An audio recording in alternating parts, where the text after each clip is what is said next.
Hey yo, what's good everyone? Welcome back to my channel. This is Mauro and today we're gonna react to another episode of Geography Now.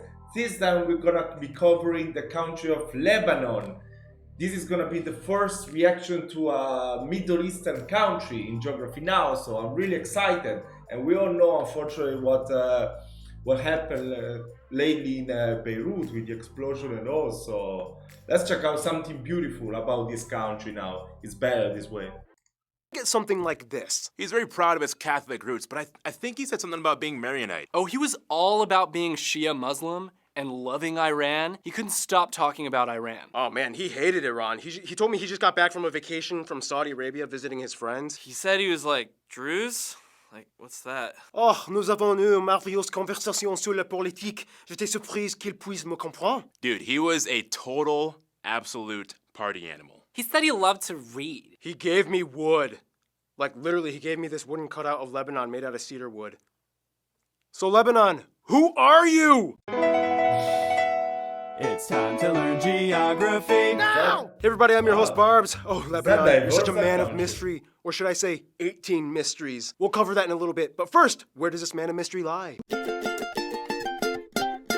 Lebanon may be small, but oh man does it have a truckload of stuff coming out of it. First of all, Lebanon is located in the rocky yet fertile areas of West Asia known as the Levant, located roughly in this area of the East Mediterranean. The country is just a hop away from the island of Cyprus and surrounded by Syria to the east and north, as well as Israel to the south, with the small dispute in the Golan Heights over the Sheba farms. Although yeah, that entire Golan Heights area is kind of, just watch the Israel episode. Otherwise, the country is divided into 8 governorates, with the capital city Beirut itself acting as its own governorate, which by the way, Beirut was destroyed like 7 times throughout history, but like Betty White's career, it keeps coming back. Betty White. It's like, Oh my god, is she still alive? Is she still alive? How old is she now? I still remember the Golden Girls.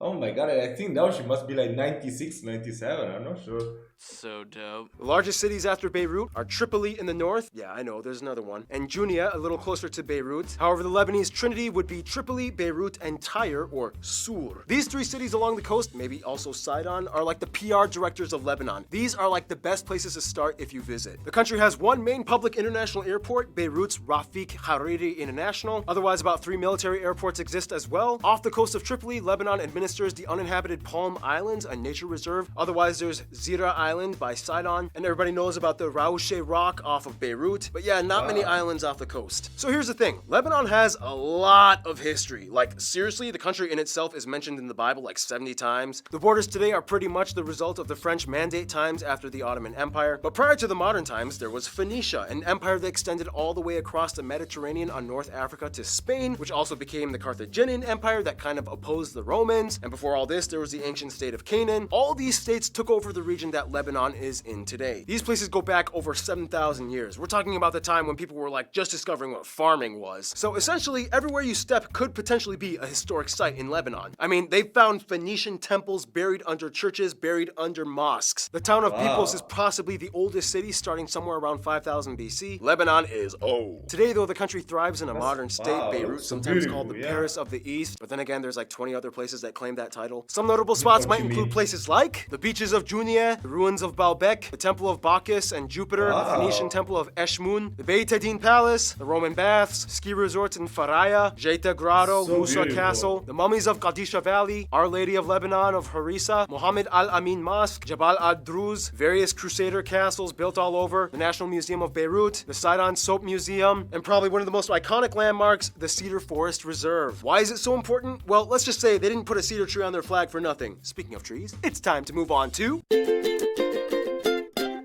It's often said that in Lebanon, you can ski in the morning and swim at the beach in the afternoon all in one day. The name Lebanon even comes from the Phoenician word that translates to white, referring to the snow caps of the mountains you can find there. Lebanon is divided into 4 main geographic regions. The coastal plain along the Mediterranean, the Lebanon mountain range, where you can find the tallest mountain, Mount Lebanon, the Bekaa Valley, and the anti-Lebanon range. Or as I like to call it, the Lebanot range.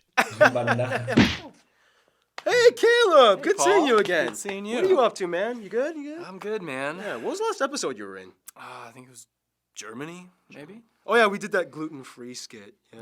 Yeah.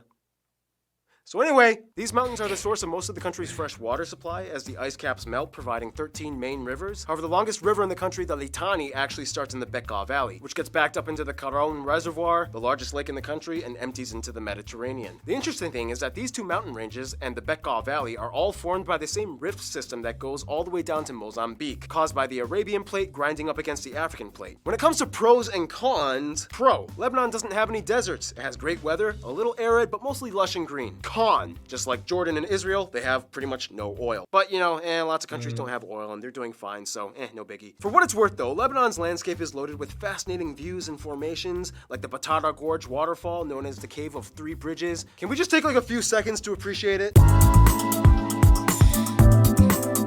It looks kinda like the Cave of Lost, the Syria. Now, if there's one thing that symbolized, you know what? Yo, Caleb, take this next part. Why? Why not? Okay, if there had to be one thing that symbolized Lebanon, it would have to be the famous cedar trees. Known throughout the ancient world as some of the most highly prized and sought after trees due to their nice yellow color, fragrance, extracts, durability, and immunity to insects. Today, about 14% of the country is forested, and they hope to boost that number up to 20% by 2020. The national animal is the striped hyena. Oh my god. Cool. Yeah, I guess hyenas are up in this area. Dude, awesome job, Caleb. Yeah, I'll take it from here because this next part has some hard to pronounce words and I'll take the embarrassment from you. Oh, that's very considerate of you. Yeah, you're my buddy. All right. Food. Now, when it comes to Lebanon, you'll find like this interesting mix between Middle Eastern and Western. Now, every Lebanese person I talk to has said that I have to mention kibbeh, made in various ways, sometimes raw. In addition, Lebanon is famous for tabbouleh, fatoush, manish, or mankish, manouche, however you freaking pronounce it, akawi cheese, and snood el set. One controversy I was told was that sometimes in Lebanon, getting consistent electricity is a little bit of a hassle in certain areas. The government only provides partial power sporadically throughout the day, and you have to pay like a local generator to provide the rest of your power. Also, when it comes to buying imported electronics, it kind of goes like this. Hey, I hear that you're the only guy around here that sells laptops. Do you think I can get one? Sure thing. It's just gonna cost you your entire month's salary for this baby right here. That sounds outrageous. Well, the government says that I can set whatever price I want, buddy. Well, here's the deal. I'm gonna take my business elsewhere. Go on ahead. You're the only guy that sells laptops, huh? Yep. Yeah, that's why there's like an underground electronics market. Anyway, sweet. I think that just about covers it. Now let's learn about that incredibly confusing mystery man that we met at the beginning of this episode, shall we? Pope John Paul II visited Lebanon in 1997 and was noted for declaring that Lebanon is more than just a country. It's a message of freedom, an example of pluralism for East and West. Now that's one way of putting it. I kind of like to see it as a guy that has a beautiful case of multiple personality disorder. Mental health is not a joke. I can't believe you would write that in a script. You're basically the next Hitler. I can't believe that you would even try. It wasn't a demeaning joke at the expense of suffering people. It was a comparison portrayed in a metaphorical context with a positive undertone. Not once did I even say that having MPD was bad. You're the one that assumed it. Yeah, take notes, guys. That's how it's done. First of all, the country has just over 6 million people, around 8 million if you include the non-citizen residents and refugees, and it has the largest number of refugees per capita in the world at over 200 per 1,000 inhabitants. That's about 1 out of 5. That is 1 out of 5. Now here's the thing, making that demographics graph is going to be virtually useless because technically no official census has been taken since 1932 due to the sensitivities of political balance between the people groups. Therefore, accurate data is not exactly available when it comes to numbers and statistics. However, most authorities will say that in the broadest non-divisive sense, around 95% of the population is Arab and 4% are Armenian, whereas the rest are other people groups. Saying that the majority of the population is Arab though is incredibly loose because Arabs are incredibly different in this country. So Lebanon actually usually likes to follow the religion chart rather than the ethnicity one. Lebanon has 18 recognized religious sects. The largest one falls under Islam at about 55% of the population. Christians make up about 40%, and the Druze make about 5%. Of the Muslims, about half are Sunni and half are Shia, and of the Christians, the largest sect would be the Maronite and Melkite Catholics, Greek Orthodox, and Armenian Apostolic, with other small sects in between. Well, for those of you that were wondering, the Druze are like an ethno-religious group of people found in the Levant. They have a large community around Jabal al-Druz. They have a somewhat secretive belief system that kind of incorporates elements of Islam, Greek philosophy, and even a little bit of Hinduism, as they believe in things like reincarnation and a cosmic mind. Now keep in mind, there are somewhere between 1.1 to 2 million refugees living in Lebanon, mostly Syrians and Palestinians. These people have limited rights as non-citizens and are usually the center of hot topic issues in Lebanon. Oh yeah, and they use the Lebanese pound as their currency, but they also accept US dollars. They use the type A, B, C, D, and G plug outlets. Yeah, they just go for everything, and they drive on the right side of the road. Now here's the thing, calling a Lebanese person Arab might actually get a few rebuttals. Some Lebanese people I have talked to have said that they technically don't even identify as Arab, but rather Phoenician, or in some extreme cases, Canaanite. I don't know. If you're Lebanese, write down in the comments, do you consider yourself Arab or Phoenician? Culture-wise, the Lebanese play by a whole different set of rules. First off, the ancient Phoenicians supposedly invented the first alphabet consisting of 22 consonants and no vowels. This would later inspire the alphabets of other languages. Although Arabic is the official language, Lebanese Arabic is very noticeably different from standard Arabic. Since French and English are taught mandatorily in schools, most people are bilingual or trilingual. The Armenians are usually quadrilingual. Lebanese Arabic infuses a lot of French and English words. For example, one greeting all Lebanese people know is Hi, kifak sava. Oh, kifak, kifak. Kifak is like Maltese. It's like in Maltese, kifak, kifak. Wait, sorry.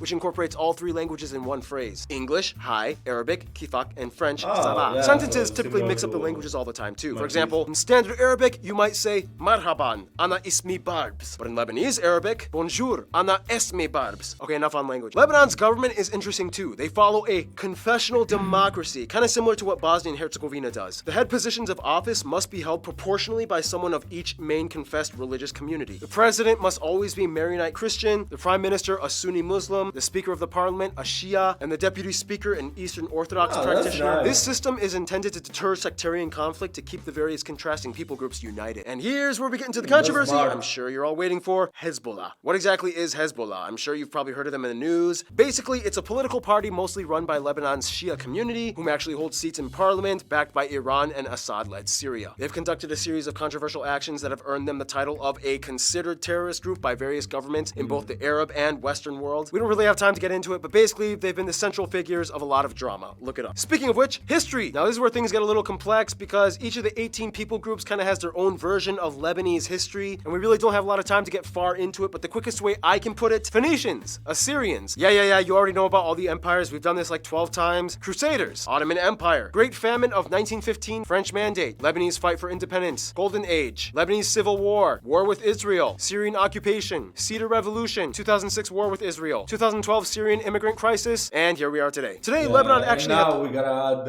unfortunately, the Beirut explosion. has more Lebanese people in diaspora than there are actually in Lebanon, at around 14 million. These people are mostly Christian Lebanese that fled during conflict years. Today, the largest concentrations are found in Latin America, in places like Brazil, Argentina, Colombia, where Shakira's really? dad met her mom, and they Oh, made yeah, Shakira. yeah. The Lebanese are known for being the biggest party animals of the Arab world. I mean, it's kind of bound to happen when you celebrate both Muslim and Christian holidays. Some notable people from Lebanon or with Lebanese descent might include people like Carlos Slim, Gebran Khali Gebran, Eli Saab, Georges Khabaz, Pierre Chamassian, Mei Shidiak, Fairuz, Maxime Chaya, Saint Charbel, Nicholas Hayek, Haifa Webe, Majida El Rumi, the Rabbani brothers, Nancy Ajram, Rageb Alama.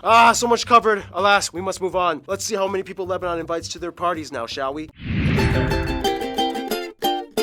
So again, just like we studied in the Bosnia and Herzegovina episode, Lebanon has a very diverse populace, so it really depends on who you ask in Lebanon when it comes to know their best friends. If you ask the Sunni Muslims, they'll probably tell you Saudi Arabia. Tons of support comes from the Saudis, and they provide economic assistance. If you ask the Shias, they'll probably say Syria under Bashar al-Assad and Iran, especially people in Hezbollah. If you ask the Christians, they'll most likely say France or the USA, since the French have had historically close ties, and the USA does great business and investments. I mean, why do you think they use the dollar as their second currency? Plus, they get to practice their language skills on these people. If you ask the Armenians, of course, they'll probably say Mother Armenia, and possibly Greece or the Greek side of Cyprus. Armenians and Greeks have been dating each other for centuries. They love each other. Otherwise, Egypt is pretty much a close friend to all of them. The two countries are kind of like co-stars in the media world for Arabs. Many movies and TV shows use both Egyptians and Lebanese people, which brings a bond in itself. In conclusion, mystery solved. The man at the party is truly a man of complexity, yet despite the controversies, he holds it all together because, hey, why worry about it when it's party time? Stay tuned. Lesotho is coming up next. Okay, guys, this was really interesting. It's good to learn good things about good things and history about a country when something bad is happening over there. Get a good listen to good stuff. Something like that. Of course, it's still tragic what happened, but at least we know more about this country now. We covered it already, so it was really nice. I didn't know there was that much diversity. Wow. And that thing with the parliament, that was really smart to put as a head of the state people from different religions, so they would not cause too many revolution the people, you know, give them so much freedom of speech, as to say, you know. So it was really nice. It was really nice. I really enjoyed this episode. So maybe, I don't know, maybe next I will do a Pacific country. So let me know which one you want me to react to next, and I will try to do them all, guys. I will try. I can't promise anything because there are too many countries in the world, but we will try. So let me know what you think about this reaction. Subscribe to the channel and stay tuned. I will see you next time.